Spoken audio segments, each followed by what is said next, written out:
नमस्कार प्रिय छात्र छात्राओं, एसपी स्टडी पॉइंट के इस यूट्यूब प्लेटफॉर्म पे एक बार फिर से आप सभी साथियों का बहुत बहुत स्वागत है। आज की ये वीडियो है बीएससी फोर्थ सेमेस्टर के स्टूडेंट के लिए, जिसमें दोस्तों आज हम जूलॉजी का ऑब्जेक्टिव मॉडल पेपर डिस्कस करेंगे और ये मॉडल पेपर नंबर फर्स्ट है, यानी प्रैक्टिस सेट नंबर आपका फर्स्ट है, जिसमें आज हम टॉप एमसीक्यू टाइप प्रश्नों को देखने वाले हैं जो आप सबके एग्जाम में बहुत ही हेल्पफुल रहेगा। लगभग लगभग विश्वविद्यालय के जो एग्जाम्स होने हैं वो इस बार ओएमआर पाठ्यक्रम पर होने हैं, यानी ऑब्जेक्टिव प्रकार के होने हैं। तो इवेंट सेमेस्टर में लगभग लगभग सभी विश्वविद्यालय में जो एग्जाम्स होंगे ओएमआर पर होंगे, तो सभी यूनिवर्सिटी के लिए हमारी ये क्लास लाभदायक होगी। और दोस्तों इस क्लास में जो हमने प्रश्न चूज किया है वो हिंदी और इंग्लिश दोनों कंबाइंड लैंग्वेज में है विद सॉल्यूशन, यानी आपको इसका सॉल्यूशन भी समझाने का मैं प्रयास करूंगा।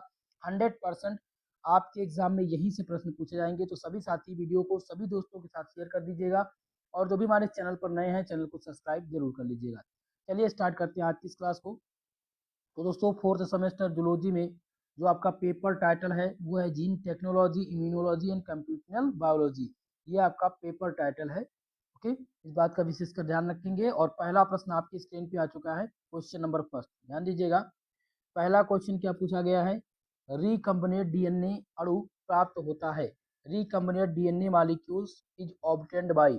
पहला ऑप्शन ए जिसमें दिया गया है डीएनए के दो खंडों के जुड़ने से, बी ऑप्शन है डीएनए के दो खंडों के जुड़ने से, या फिर ए व बी दोनों।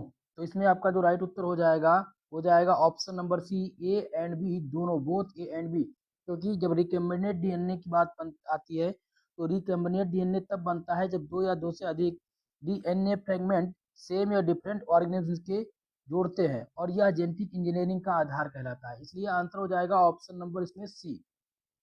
अगला क्वेश्चन, प्रश्न नंबर 2, जिसमें एससीपी का अर्थ क्या होता है। एससीपी स्टैंड फॉर, देखिए एससीपी किसके लिए स्टैंड करता है, आप लोग ध्यान रखेंगे। एससीपी सिंगल सेल प्रोटीन, इसका क्या नाम है, सिंगल सेल प्रोटीन। इसलिए आंसर हो जाएगा ऑप्शन नंबर बी। और कई बार ये प्रश्न आ चुका है डीडीयू में, तो ये मोस्ट इंपॉर्टेंट है आप सभी स्टूडेंट के लिए। क्लियर है। चलिए नेक्स्ट क्वेश्चन है प्रश्न नंबर 3, तीसरा क्वेश्चन, जिसमें है टीआई प्लाज्मिड से टी डीएनए का स्थानांतरण किसकी मध्यस्थता से होती है। Transfer of T DNA from T I plasmid occurs दिया। ऑप्शन नंबर ए जिसमें है M O B gene, B है आर बी जीन, सी है N I F gene, and D option है बी आई आर जीन। तो इसमें सही उत्तर हो जाएगा बी आई आर जीन।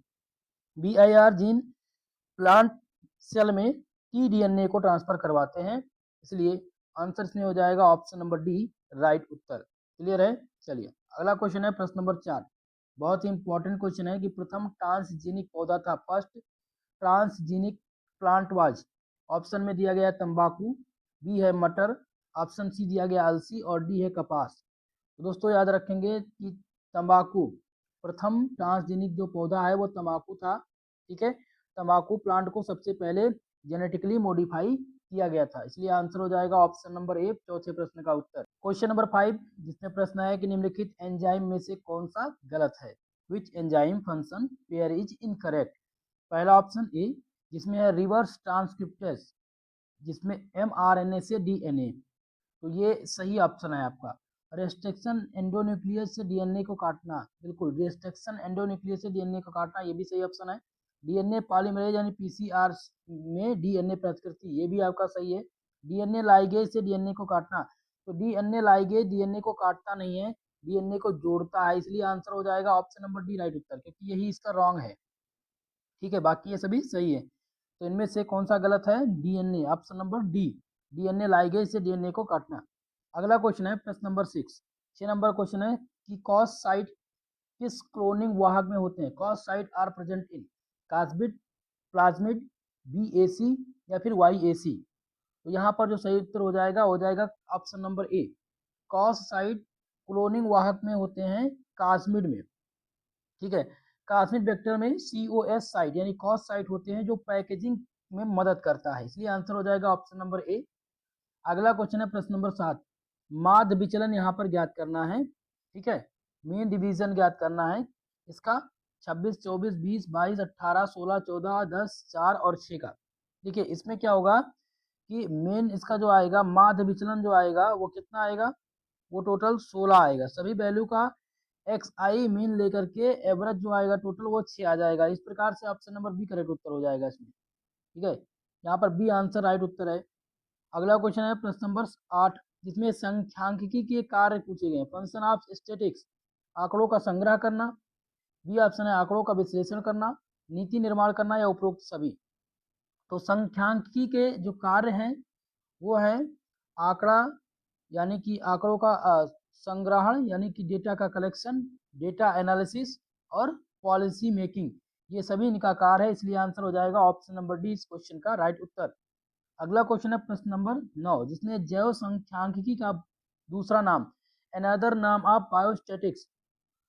पहला ऑप्शन कह रहा है कि जीव विज्ञान में सांख्यिकी, क्या ये इसका नाम है, या फिर बायोमेट्रोलॉजी, या ऑप्शन सी है बायोमेट्री, और डी दिया गया इनमें से कोई नहीं।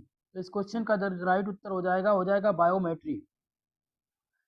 ठीक है, क्यों? क्योंकि जब बात हो रही है बायोलॉजिकल डेटाबेस के आधार पर, स्टैटिक्स का दूसरा जो नाम है वो बायोमेट्री है।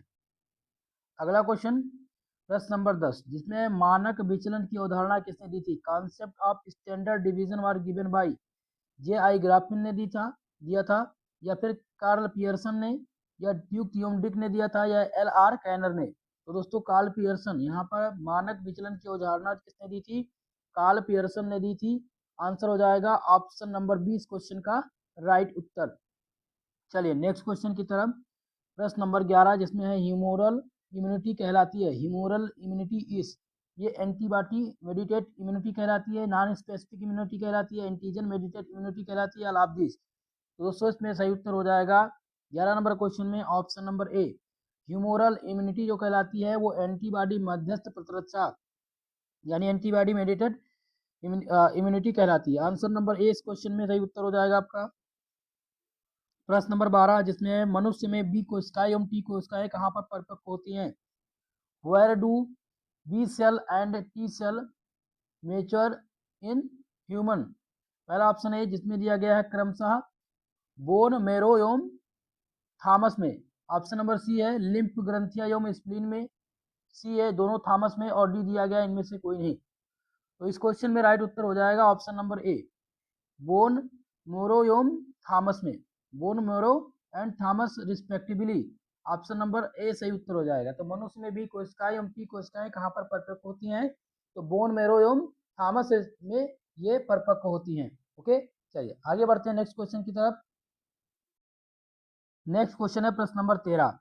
13 नंबर क्वेश्चन में पूछा गया प्रश्न कि किसके खिलाफ डीएनए वैक्सीन भारत में अनुमोदित किया गया। DNA vaccine in India is approved against. पहला ऑप्शन ए जिसमें है नेस्ट नाइल वायरस, या मेलानोमा, या फिर SARS कोविड 2, या HIV। तो इस क्वेश्चन में सही उत्तर हो जाएगा ऑप्शन नंबर सी। सी यानी कि जब कोरोना की दूसरी लहर आई थी, जब जिसमें हम SARS कोविड 2 वैक्सीन अनुमोदित किया गया था। ठीक है, तो आंसर हो जाएगा ऑप्शन नंबर सी। तो किसके खिलाफ, SARS-CoV-2 के खिलाफ डीएनए वैक्सीन भारत में अनुमोदित किया गया था। अगला क्वेश्चन है प्रश्न नंबर 14, जिसमें कि इनमें से कौन सी डीएनए ड्रग है। Which of the following is DNA drug. पहला ऑप्शन प्लाज्मिड, दूसरा ऑप्शन दिया गया है ओलिगो न्यूक्लियोटाइड्स, सी ऑप्शन है आपका इसमें है एप्टामर, डाइमर, और डी दिया गया उपयुक्त सभी।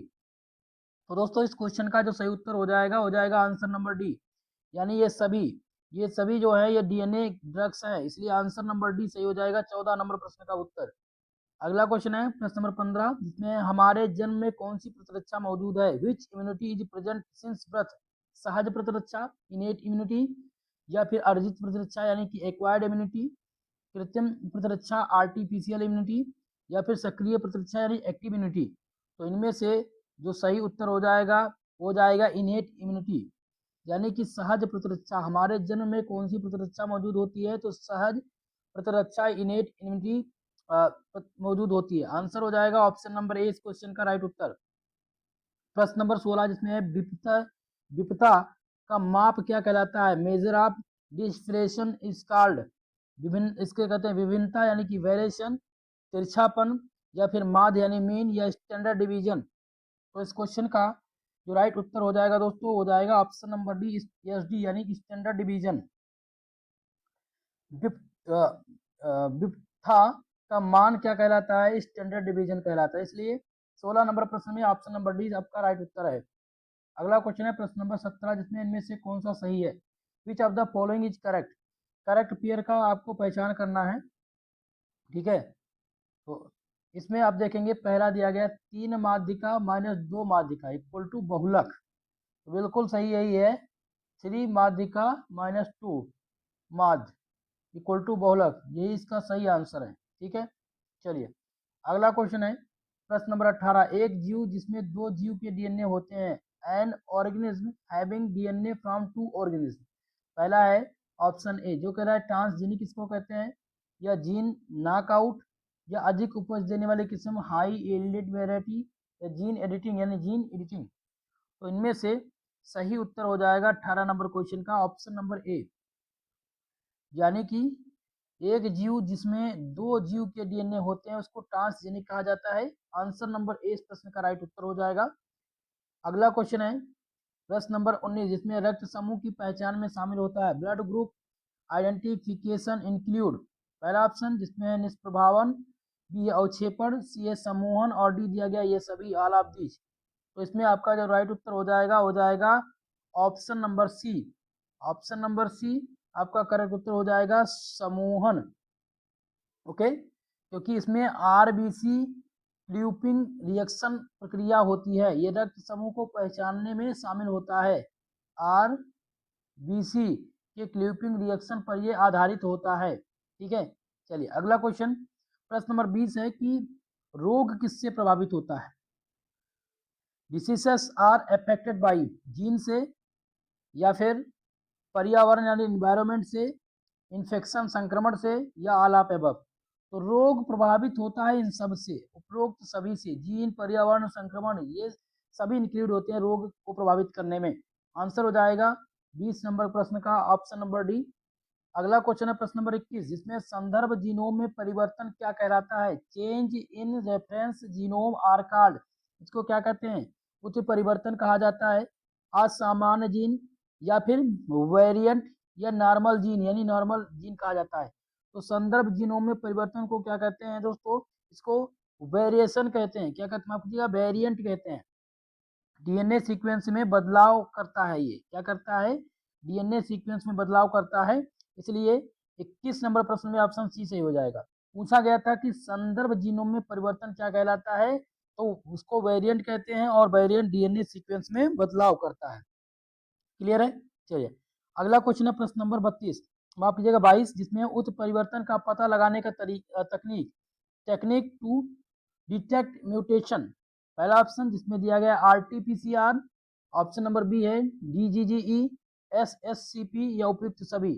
इसमें सही उत्तर हो जाएगा ऑप्शन नंबर डी, उत्परिवर्तन का पता लगाने की तकनीकी ये सभी हैं, आरटीपीसीआर, डीजीजी की और एसएससीपी, ये सभी एक प्रकार के उत्परिवर्तन की पता लगाने की टेक्निक है। ऑप्शन नंबर डी करेक्ट उत्तर हो जाएगा। अगला क्वेश्चन है प्रश्न नंबर 23, जिसमें फार्मेको जेनेटिक्स शब्द किसने दिया था? Who coined the term of pharmacogenetics? पहला ऑप्शन ए जिसमें दिया गया है आर्चिबाल्ड गैरार्ड, बी है ग्रेगर मेडल, ऑप्शन सी है, सी आपका दिया गया है कि अनु मोटालास्की, और डी है फ्रेडरिक सेंगर। तो इस क्वेश्चन का जो राइट उत्तर हो जाएगा वो हो जाएगा ऑप्शन नंबर सी। किसने दिया था? तो अर्ने मोटालास्की ने फार्मेकोजेनेटिक शब्द दिया था। ऑप्शन नंबर सी इस क्वेश्चन में राइट उत्तर हो जाएगा। बहुत ही इंपॉर्टेंट क्वेश्चन है, ध्यान दीजिएगा, ये बार बार रिपीट होता रहता है। अगला क्वेश्चन है प्रश्न नंबर 24, जिसमें सेल मध्यस्थता प्रतिरक्षा में कौन शामिल है? सेल मेडिटेटेड इम्यूनिटी इन्वॉल्व, इनमें कौन सा इन्वॉल्व है? T cell, B cell, mast cell, या फिर बोथ टी एंड बी। तो इसमें दोस्तों याद रखेंगे कि सेल मध्यस्थता प्रतिरक्षा में जो शामिल है वो टी सेल शामिल है, यानी कि cell mediated immunity involve T cell. Option number A इस प्रश्न में राइट उत्तर हो जाएगा। और टी सेल क्या करता है? ये इन्फेक्ट सेल को डिस्ट्रॉय करता है। अगला क्वेश्चन है प्रश्न नंबर 25, जिसमें आंसू, लार और म्यूकस में कौन सी एंटीबॉडी होती है? Which antibody is present in tears, saliva and mucus? Option number A जिसमें आईजीएम, बी है आईजीजी, ऑप्शन सी है आईजीई, और ऑप्शन डी दिया गया आईजीए। तो इसमें सही उत्तर हो जाएगा option number D IgA. IgA ये आंसू लार म्यूकस में एंटीजन एंटीबॉडी पाया जाता है। ओके, चलिए अगला क्वेश्चन, प्रश्न नंबर 26, जिसमें कौन सी कोशिका एंटीबॉडी उत्पन्न करती है, विच सेल प्रोड्यूस एंटीबॉडी। पहला ऑप्शन ए जिसमें नेचुरल किलर सेल, बी आपका दिया गया है सेल यानी बी सेल, ऑप्शन सी है साइटोटॉक्सिन टी सेल, और डी दिया गया है दोनों ए एंड बी बोथ। तो इस क्वेश्चन में सही उत्तर हो जाएगा ऑप्शन नंबर बी। ध्यान दीजिएगा, इनमें से पूछा गया था कि कौन सी कोशिका एंटीबॉडी उत्पन्न करती है, तो बी सेल एंटीबॉडी उत्पन्न करती है। चलिए नेक्स्ट क्वेश्चन है प्रश्न नंबर 27, जिसमें फार्माकोजेनेटिक्स एजेंटों का उत्पादन किससे किया जा सकता है। Pharmacogenetics agent can be produced by, पहला ऑप्शन ए जिसमें क्या दिया गया है क्लोस्ट्रीडियम, बी है फिलिप्स, सी ऑप्शन दिया गया है एफएमएल, उपयुक्त सभी। तो इस क्वेश्चन में सही उत्तर हो जाएगा ऑप्शन नंबर डी, उपयुक्त सभी इस क्वेश्चन का सही उत्तर है। फार्माकोजेनेटिक्स एजेंटों का उत्पादन किया जाता है क्लोस्ट्रीडियम, फिलिप और एफएमएल से। अगला क्वेश्चन है दोस्तों, फ्लायाबेस किसका डेटाबेस है। FlyBase is a database of Drosophila का, या फिर सिनोर हेपेटाइटिस, ऑप्शन नंबर सी दिया गया एराबिडाप्टिस, और डी ऑप्शन है मस्का डेमोस्टिका। तो सही उत्तर इसमें कौन सा हो जाएगा, राइट उत्तर इनमें से हो जाएगा ऑप्शन नंबर ए ड्रोसोफिला। फ्लाईबेस किसका डेटाबेस है, तो ये ड्रोसोफिला का डेटाबेस है। ऑप्शन नंबर ए इस क्वेश्चन में सही उत्तर हो जाएगा। नेक्स्ट क्वेश्चन है प्रश्न नंबर 29, जिसमें कंप्यूटर चिप पर किए जाने वाला प्रयोग क्या कहलाता है। Experiment perform on computer chip are called, इसको इन विट्रो बोलते हैं या इन विवो या फिर इन सिलिको या उपयुक्त सभी। तो इसमें सही उत्तर हो जाएगा ऑप्शन नंबर सी, यानी इन सिलिको। कंप्यूटर चिप पर किए जाने वाले प्रयोग को क्या कहते हैं, इन सिलिको कहते हैं। ऑप्शन नंबर सी राइट उत्तर होगा। नेक्स्ट क्वेश्चन है प्रश्न नंबर 30, जिसमें कंप्यूटेशनल जीव विज्ञान की शाखा क्या कहलाती है। Computational branch of molecular biology is जैव भौतिकी, जीव रसायन, बायो इन्फॉर्मेटिक्स, बायो कंप्यूटर। तो इसमें सही उत्तर हो जाएगा option number C bioinformatics. Computational जीव विज्ञान की शाखा को बायो इन्फॉर्मेटिक्स कहते हैं। आंसर हो जाएगा सी वाला आपका करेक्ट उत्तर। अगला क्वेश्चन है 31 नंबर प्रश्न, जिसमें है कि वह वेब संसाधन के पते को क्या कहते हैं, या वेब संसाधन के पते को क्या कहते हैं। Address of A web resource is called, जिसको ऑपरेटिंग सिस्टम कहा जाता है, यूआरएल, इंटरनेट या www। तो दोस्तों याद रखेंगे कि यूआरएल वेब संसाधन के पते को क्या कहते हैं, यूआरएल कहते हैं। ऑप्शन नंबर 20 प्रश्न में राइट उत्तर हो जाएगा। अगला क्वेश्चन है प्रश्न नंबर 32, जिसमें इनमें से कौन सा इनपुट डिवाइस है। इनपुट डिवाइस पूछा गया है, तो इनपुट डिवाइस देखिए मॉनिटर क्या है, या आउटपुट डिवाइस है। इनपुट डिवाइस कीबोर्ड है, कीबोर्ड क्या है, इनपुट डिवाइस है। ठीक है, बाकी प्रिंटर, स्पीकर, ये सभी आउटपुट डिवाइस है। तो इसमें ऑप्शन नंबर बी आपका राइट उत्तर हो जाएगा। प्रश्न नंबर 33 है, वेबसाइट खोलने पर जो पहला पेज दिखता है उसे क्या कहते हैं। First page of website is, तो पहले पेज को होम पेज कहा जाता है। क्या कहा जाता है, होम पेज। किसी भी वेबसाइट का जो पहला पेज होता है उसे होम पेज कहते हैं। ऑप्शन नंबर 20 प्रश्न में आपका राइट उत्तर हो जाएगा। नेक्स्ट क्वेश्चन है प्रश्न नंबर 34, जिसमें कंप्यूटर का एक फायदा है। ऑन एडवांटेज ऑफ कंप्यूटर, पहला ऑप्शन है गति, बी है शुद्धता एक्यूरेसी, सी दिया गया विश्वसनीयता, या बी डी दिया गया उपयुक्त सभी। तो इसमें से सही उत्तर हो जाएगा ऑप्शन नंबर डी। कंप्यूटर का एक फायदा क्या है, उपयुक्त सभी है, ये सभी है। गति देता है ये, कार्य में शुद्धता और विश्वसनीयता कंप्यूटर देता है, इसलिए आंसर डी करेक्ट उत्तर लगा देंगे। नेक्स्ट क्वेश्चन है प्रश्न नंबर 35, जिसमें गुणात्मक डेटाबेस का ग्राफिकल प्रदर्शन, graphical representation of qualitative data. पहला दिया गया हिस्टोग्राम, आवृत्ति बहुभुज, या फिर ओजाइव या बार ग्राफ। तो गुणात्मक डेटा का ग्राफिकल प्रदर्शन क्या कहलाता है, ये कहलाता है दोस्तों ग्राफ कहलाता है, बार ग्राफ कहलाता है। ऑप्शन नंबर डी इस क्वेश्चन का राइट उत्तर हो जाएगा। चलिए नेक्स्ट क्वेश्चन की तरफ बढ़ते हैं। सभी लोग से निवेदन करेंगे, वीडियो को सभी साथी के साथ अपने शेयर कर दीजिएगा, और जो भी हमारे चैनल पर नए हैं चैनल को सब्सक्राइब कर लीजिए। ओके, चलिए भाई 36 नंबर प्रश्न शुरू करते हैं। प्रश्न नंबर 36 है, हिस्टोग्राम में चौड़ाई किसकी होती है? Width of histogram represent. पहला ऑप्शन दिया गया है ए, जिसमें है वर्ग अंतराल। बी ऑप्शन आपका है जिसमें दिया गया है कि आवृत्ति यानी फ्रीक्वेंसी की। ऑप्शन सी वर्गों की संख्या, नंबर ऑफ क्लासेस। और डी दिया गया है कोई नहीं। तो हिस्टोग्राम में चौड़ाई किसकी होती है दोस्तों? चौड़ाई होती है वर्ग अंतराल की। किसकी चौड़ाई होती है? वर्ग अंतराल की होती है। इसलिए आंसर हो जाएगा ऑप्शन नंबर ए इस प्रश्न का राइट उत्तर। अगला क्वेश्चन है प्रश्न नंबर 27, जिसमें गोलाकार ग्राफ कौन सा है? Which is cellular graph, circular graph. इनमें से कौन सा सर्कुलर ग्राफ है? पहला ऑप्शन जिसमें है बार ग्राफ, बी है हिस्टोग्राम, सी है पाई चार्ट और डी दिया गया है ओजाइव। तो इनमें से दोस्तों पूछा गया है क्या? गोलाकार ग्राफ कौन सा है? तो पाई चार्ट जो है ये गोलाकार ग्राफ है, इसलिए आंसर हो जाएगा ऑप्शन नंबर सी करेक्ट उत्तर। नेक्स्ट क्वेश्चन प्रश्न नंबर 38, जिसमें भिन्नता का गुणांक प्रतिशत में क्या है? Coefficient of variation is. पहला ऑप्शन है स्टैंडर्ड डिवीजन। बी दिया गया है कि चतुर्थक विचलन, माध्य विचलन या कोई नहीं। तो इनमें से सही उत्तर हो जाएगा कॉफिशिएंट वेरिएशन। क्या हो जाएगा? कॉफिशिएंट वेरिएशन जो है इसमें ये कोई नहीं, यानी S D mean into C B.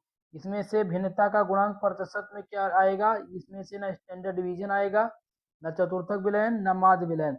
इसमें क्या होगा? सी बी यानी कॉफिशिएंट वेरिएशन इक्वल टू क्या होता है? एस डी अपान मीन इंटू 100 इंटू 100 ये होता है। तो इसमें कोई नहीं आपका होगा। ठीक है, ऑप्शन नंबर डी इसमें सही उत्तर है। अगला क्वेश्चन है प्रश्न नंबर 40, और इसमें पूछा गया है कि 58647 का माध्य क्या होगा? तो इसका माध्य जो आएगा वो कितना आएगा? 6 आएगा। ऑप्शन नंबर डी इस प्रश्न का राइट उत्तर हो जाएगा। देखिए माध्य निकालने का बहुत ही अच्छा सा फॉर्मूला है। देखिए जितने भी यहाँ पर आंकड़े दिए गए हैं, यानी कि 5 प्लस 8 प्लस 6 प्लस 4 प्लस 7, ये ऐड कर लो। टोटल ऐड करने के बाद में जितना संख्या है 1 2 3 4 5, इससे इसको क्या कर दो? डिवाइड कर दो। तो 8 5 13, आप ऐसे जोड़ लीजिए। 13 और 6 कितना हो गया? 19, 19 और 4 23, 23 और 7, 23 में 7 जोड़ोगे कितना आ जाएगा? 23 में 7 जोड़ोगे तो 30 हो जाएगा। और 5 से इसको डिवाइड करोगे, 5 6 30, इसमें कितना आ जाएगा? 6 आ जाएगा। तो इसका मान कितना आ जाएगा? 6 आएगा। ठीक है, तो इस प्रकार से 40 नंबर प्रश्न का जो सही उत्तर था वो ऑप्शन नंबर डी था 6। ओके, तो इस प्रकार से कभी भी माध्य पूछा जाए तो आप माध्य निकाल सकते हैं। ठीक है, तो टोटल नंबर आप आंकड़े, टोटल नंबर जितने हैं, टोटल नंबर अपान नहीं माफ कीजिएगा, इसमें हो जाएगा एडिशन नंबर। पहले जितने भी ऐड नंबर है उनको ऐड कर लो, टोटल जितने भी आंकड़े दिए गए हैं और उनको जितने भी नंबर दिए गए हैं टोटल नंबर से इसको डिवाइड कर दो, यानी संख्या से डिवाइड कर दो, तो फिर आपका माध्य निकल आ जाएगा। ठीक है, चलिए अगला क्वेश्चन है प्रश्न नंबर 41, जिसमें है कि प्राथमिक प्रतिरक्षा में कौन सा एंटीबॉडी बनता है? प्राथमिक प्रतिरक्षा में कौन सा एंटीबॉडी बनता है? Primary immune response antibodies. पहला ऑप्शन है जिसमें आईजीई, आईजीएम, आईजीए या फिर आईजीई। तो इसका सही उत्तर हो जाएगा आईजीएम। प्राथमिक प्रतिरक्षा में जो एंटीबॉडी बनता है वो आईजीएम बनता है, इसलिए आंसर हो जाएगा ऑप्शन नंबर बी राइट उत्तर। नेक्स्ट क्वेश्चन है प्रश्न नंबर 42 में एड्स का पता लगाने का तकनीक, technique of detailed AIDS. AIDS का पता लगाने का तकनीक कौन सा है? पहला है पीसीआर, दूसरा दिया गया है आर्टेरोडियोग्राफी, तीसरा है ईएलआईएसए और डी दिया गया डीएनए संकरण यानी डीएनए का हाइब्रिडाइजेशन। तो राइट उत्तर हो जाएगा इसमें ऑप्शन नंबर सी ईएलआईएसए। एड्स का पता लगाने के लिए हम किस टेक्निक का प्रयोग करते हैं? तो ईएलआईएसए का प्रयोग करते हैं। ऑप्शन नंबर सी सही था इसमें। 43 नंबर क्वेश्चन है एंटीजन एंटीबॉडी आधारित तकनीकी इनमें से कौन सी है? एंटीजन एंटीबॉडी बेस्ड टेक्निक इनमें किसी कौन सी है? पीसीआर, डीएनए का हाइब्रिडाइजेशन, ईएलएसए या फिर सॉर्टर एनालिसिस। तो इसमें से सही उत्तर हो जाएगा ईएलएसए। एंटीजन एंटीबॉडी आधारित तकनीकी जो है वो ईएलआईएसए है। ऑप्शन नंबर सी इस क्वेश्चन का राइट उत्तर हो जाएगा। प्रश्न नंबर 44 में जीन जोड़ने के लिए आवश्यक एंजाइम कौन सी है? Enzyme required for joining DNA, इसमें helicase, RNA polymerase, DNA ligase, और ऑप्शन नंबर डी है रेस्ट्रिक्शन एंडोन्यूक्लियस। तो 44 नंबर प्रश्न का जो सही उत्तर हो जाएगा option number C, DNA ligase आपका राइट उत्तर इसमें से होगा। चलिए अगले क्वेश्चन की तरफ। नेक्स्ट क्वेश्चन है प्रश्न नंबर 45, जिसमें है कि विशिष्ट जीन प्रतिस्थापन वाला माउस कौन सा है? Mouse with gene replacement, transgenic mouse, knockout mouse, nude mouse, या फिर माउंटेड माउस। तो इनमें से जो सही उत्तर हो जाएगा option number B, knockout mouse. ठीक है, विशिष्ट जीन प्रतिस्थापन वाला जो माउस है उसको नॉकआउट माउस कहते हैं। ऑप्शन बी इसमें राइट उत्तर हो जाएगा। प्रश्न नंबर 46, जिसमें इंसुलिन का उत्पादन किससे होता है? रिकम्बिनेंट डीएनए तकनीकी से, इंसुलिन जीन ट्रांसफर से, या पशु अंग निष्कर्षण यानी कि एनिमल एक्सटेंशन से, या विकसित नहीं यानी नॉन डेवलप्ड। तो सही उत्तर हो जाएगा 46 नंबर प्रश्न का सही उत्तर हो जाएगा दोस्तों ऑप्शन नंबर ए। इंसुलिन का उत्पादन किससे होता है? तो रिकम्बिनेंट डीएनए तकनीकी से होता है। ऑप्शन नंबर ए इस प्रश्न का सही उत्तर होगा। अगला क्वेश्चन है प्रश्न नंबर 47, जिसमें कि जीन थेरेपी से किस रोग का उपचार होता है? जीन थेरेपी ट्रीट्स संक्रामक रोग का, यौनानुगत का, या फिजियोलॉजिकल, या फिर एक्यूट। तो इनमें से दोस्तों इस क्वेश्चन का जो सही उत्तर हो जाएगा ऑप्शन नंबर बी, वंशानुगति। जीन थेरेपी से वंशानुगत रोगों का उपचार किया जाता है। ऑप्शन बी इस क्वेश्चन का राइट उत्तर है। नेक्स्ट क्वेश्चन है प्रश्न नंबर 48, जिसमें है कि रिकम्बिनेंट डीएनए तकनीकी क्या है? रिकम्बिनेंट डीएनए टेक्नोलॉजी इज, ये जेनेटिक इंजीनियरिंग है, रिकम्बिनेशन है, या जेनेटिक इंप्रूवमेंट, या फिर नॉन ऑफ दिस। तो इनमें से जो सही उत्तर हो जाएगा ऑप्शन नंबर ए। रिकम्बिनेंट डीएनए तकनीकी क्या है? ये जेनेटिक इंजीनियरिंग तकनीकी है। ऑप्शन नंबर ए इस प्रश्न का राइट उत्तर होगा। नेक्स्ट क्वेश्चन है प्रश्न नंबर 49, जिसमें रिकम्बिनेंट डीएनए प्रक्रिया का पहला चरण क्या है? First step of recombinant DNA process, DNA isolation, DNA एना डीएनए एनीलिंग, या डीएनए सेपरेशन, डीएनए स्क्रीनिंग। तो इनमें से जो राइट उत्तर हो जाएगा दोस्तों हो जाएगा डीएनए आइसोलेशन। डीएनए आइसोलेशन ये डीएनए रिकम्बिनेंट डीएनए का पहला चरण है। ऑप्शन नंबर ए इस प्रश्न का सही उत्तर हो जाएगा, यानी first step of recombinant DNA process, DNA isolation. अगला क्वेश्चन है प्रश्न नंबर 50, जिसमें है कि पहला जैविक डेटाबेस, फर्स्ट बायोलॉजिकल डेटाबेस इनमें से कौन सा है? पहला ऑप्शन है माइसॉल, ऑप्शन नंबर बी है प्रोटीन सीक्वेंस डेटाबेस, सी है बायोबैंक, और डी दिया गया इंफॉर्मेटिक्स। तो पहला जैविक डेटाबेस यानी फर्स्ट बायोलॉजिकल डेटाबेस जो है वो प्रोटीन सीक्वेंसिंग डेटाबेस है। ऑप्शन नंबर 20 प्रश्न का सही उत्तर होगा। नेक्स्ट क्वेश्चन है दोस्तों प्रश्न नंबर 51, जिसमें पहला जैव सूचना विज्ञान डेटाबेस किसने बनाया? Who create the first bioinformatic database? पहला ऑप्शन है जिसमें दिया गया डेहाप, या पियर्सन ने बनाया था, रिचर्ड हॉकिंस ने, माइकल जे इन ने। तो पहला जैव सूचना विज्ञान डेटाबेस जो बनाया था वो किसने बनाया था दोस्तों? वो डेयाप ने बनाया था। ऑप्शन नंबर इसमें कौन सा सही हो जाएगा? 51 नंबर प्रश्न में सही उत्तर हो जाएगा डेयाप, यानी ऑप्शन नंबर ए राइट उत्तर हो जाएगा। तो जब भी आपसे पूछा जाए who create the first bioinformatics database, तो डेहाप पर आप सही आंसर लगाएंगे। पहला माफ कीजिएगा 52 नंबर क्वेश्चन है, जीनोमिक अध्ययन द्वारा दवाओं की पहचान को क्या कहते हैं? Drugs identification using genomic study is called, जिसको फार्मेकोजेनोमिक्स कहते हैं, जीनोमिक्स कहते हैं, या फिर फार्मेकोजेनेटिक्स, या फिर केमो इनफॉर्मेटिक्स कहते हैं। तो सही उत्तर इनमें से हो जाएगा ऑप्शन नंबर ए, फार्मेकोजेनोमिक्स कहते हैं। जीनोमिक अध्ययन द्वारा दवाओं की पहचान जो की जाती है उसको फार्मेकोजेनोमिक्स कहा जाता है। अगला क्वेश्चन है प्रश्न नंबर 53, जिसमें मानव जीनोम में लगभग कितने बेस पेयर होते हैं? Human genome contain approximately 6 billion, 5 billion, 4 billion, या फिर 3 बिलियन। तो ध्यान रखेंगे कि इसमें सही उत्तर हो जाएगा ऑप्शन नंबर डी, 3 बिलियन। मानव जीनोम में लगभग कितने बेस पेयर होते हैं? तो 3 बिलियन बेस पेयर होते हैं। ऑप्शन नंबर डी राइट उत्तर हो जाएगा। अगला क्वेश्चन है प्रश्न नंबर 54, जिसमें इंटरनेट रिसर्च इंजन का उदाहरण, example of research search engine, Google, Linux, MS word, window. तो इनमें से सर्च इंजन का जो उदाहरण है वो गूगल है। ठीक है, आंसर हो जाएगा ऑप्शन नंबर ए। अगला क्वेश्चन है 55 नंबर क्वेश्चन, जिसमें उपयोगकर्ता और हार्डवेयर के बीच कार्य करने वाला program between user and hardware, इसको ऑपरेटिंग सिस्टम बोलते हैं। यूज थ्रेड, या सुपर यूजर या फिर एप्लीकेशन इसको कहते हैं। तो दोस्तों याद रखेंगे कि इसको ऑपरेटिंग सिस्टम कहते हैं। उपयोगकर्ता और हार्डवेयर के बीच में जो कार्य करता है या कार्य करने वाला प्रोग्राम होता है उसको ऑपरेटिंग सिस्टम कहा जाता है। ऑप्शन नंबर ए इस प्रश्न में राइट उत्तर हो जाएगा आपका। अगला क्वेश्चन है प्रश्न नंबर 56 जिसमें है कि वर्ल्ड वाइड वेब का आविष्कार किसने किया था? Who invented W. तो डब्ल्यू का आविष्कार किसने किया था? तो इसका आविष्कार टिम बर्नर्स ली ने किया था। किसने किया था? टिम बर्नर्स ली ने। ऑप्शन नंबर 20 प्रश्न का राइट उत्तर हो जाएगा और इंपॉर्टेंट है, कई बार ये पूछा जा चुका है एग्जाम में। ओके, अगला क्वेश्चन है प्रश्न नंबर 57, इनमें से कौन सा ऑपरेटिंग सिस्टम नहीं है? ऑपरेटिंग सिस्टम पूछा गया है कि कौन सा नहीं है, ये आपको बताना है। तो यहाँ पर है ऑरेकल, ये ऑपरेटिंग सिस्टम नहीं है। बाकी विंडो, लिनक्स, डॉस ये सभी ऑपरेटिंग सिस्टम के अंतर्गत आते हैं, इसलिए आंसर हो जाएगा ऑप्शन नंबर ए राइट उत्तर। प्रश्न नंबर 58 पूछा गया है कि नमूने पर आधारित परिकल्पना हाइपोथेसिस टेस्टेड ऑन सैंपल।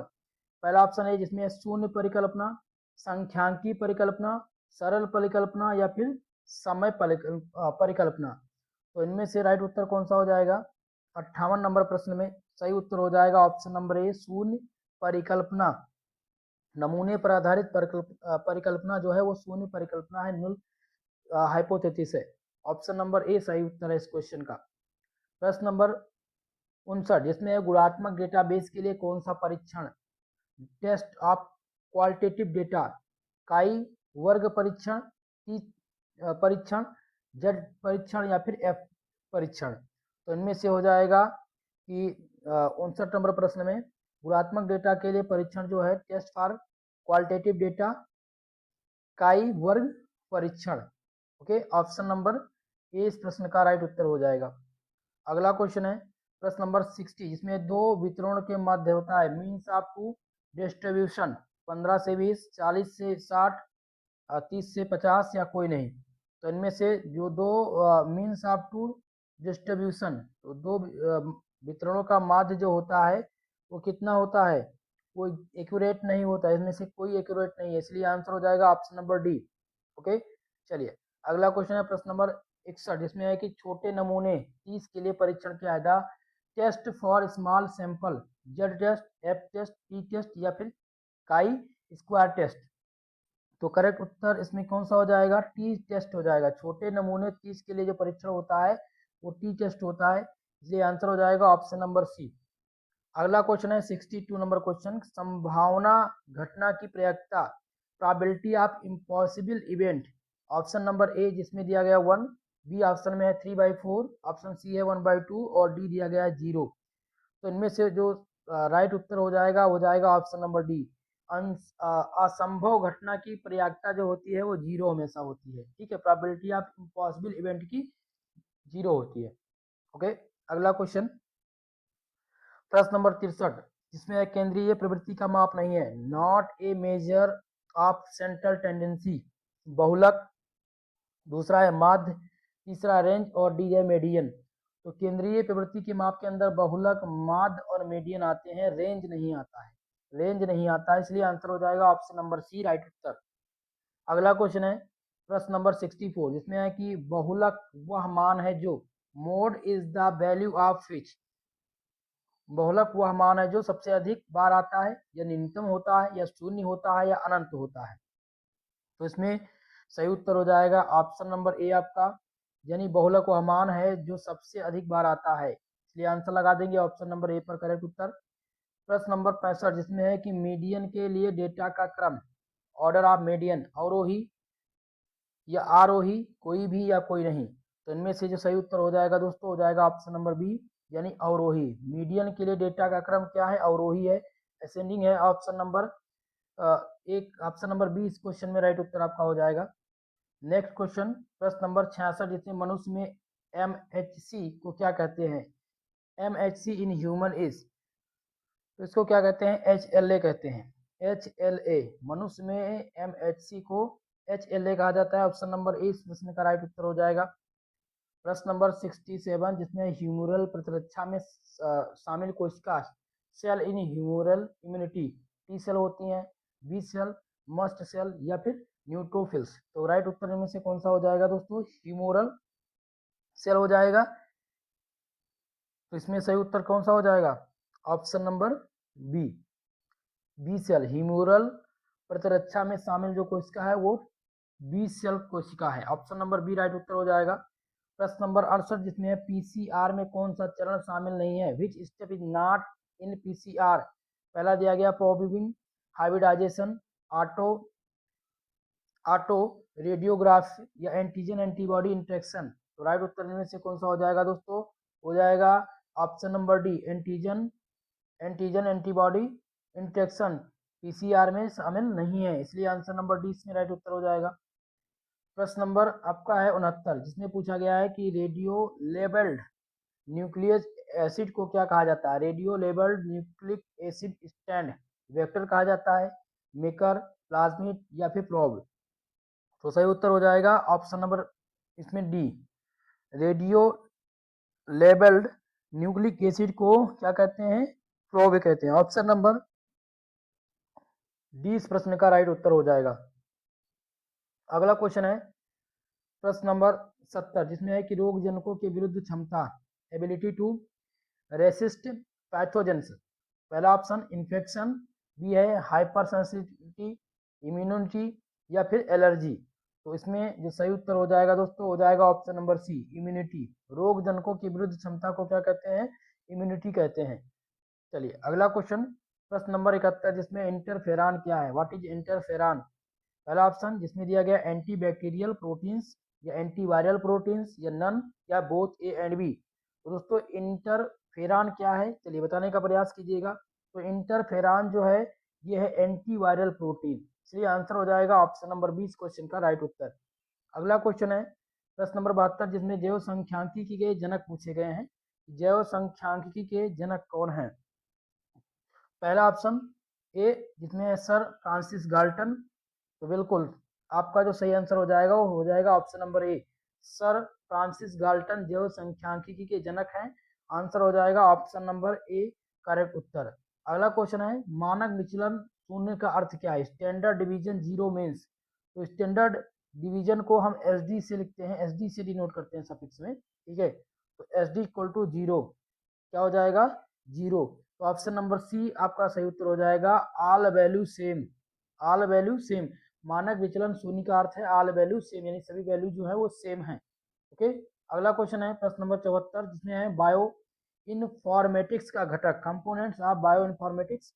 पहला ऑप्शन ए जिसमें दिया गया है कि डेटाबेस क्रिएशन क्रिएशन माफ कीजिएगा, बी है डेटा एनालिसिस, सी है एल्गोरिथम और डी दिया गया ऑल ऑफ दिस। तो इनमें से जो राइट उत्तर हो जाएगा option number D. Bio informatics के घटक जो हैं वो ये सभी हैं, इसमें database, data analysis, algorithm development ये सभी सम्मिलित है। तो इसलिए आंसर लगा देंगे ऑप्शन नंबर डी पर राइट उत्तर। अगला क्वेश्चन प्रश्न नंबर 75 जिसमें बायो सेंसर का उपयोग, uses of bio sensor. Bio sensor का उपयोग कहाँ पर किया जाता है, डीओबी निर्धारण के लिए, गैस की जांच के लिए, किण्वन उत्पादन के लिए या उपयुक्त सभी। तो दोस्तों याद रखेंगे कि बायो सेंसर का उपयोग हम इन सब के लिए करते हैं, इसलिए आंसर हो जाएगा ऑप्शन नंबर डी इसमें राइट उत्तर। आज के इस मॉडल पेपर में हमने टॉप 75 एमसीक्यू प्रश्नों को चूज किया था जो मैंने आपको सॉल्व करा दिया है। नेक्स्ट प्रैक्टिस सेट हमारा कल सेम इसी टाइम पर आएगा जिसमें हम 100 एमसीक्यू प्रश्न लेकर के आएंगे और उसके बाद में आपकी unit by unit class start होगी। तो आप सभी लोग प्लेलिस्ट में वीडियोस हैं उन वीडियो को भी देख लीजिएगा। Botany, zoology, chemistry, physics in सब की क्लास मैंने अपलोड कर दी है अपने चैनल पर, तो आप सब क्लास अटेंड कर सकते हैं।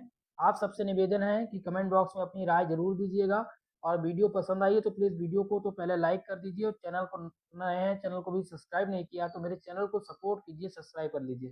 दोस्तों आप सबके ही सपोर्ट से ये सब संभव है। आप सब जब चैनल को सब्सक्राइब करते हैं, वीडियो को लाइक करते हैं, यही आपकी गुरुदक्षिणा है।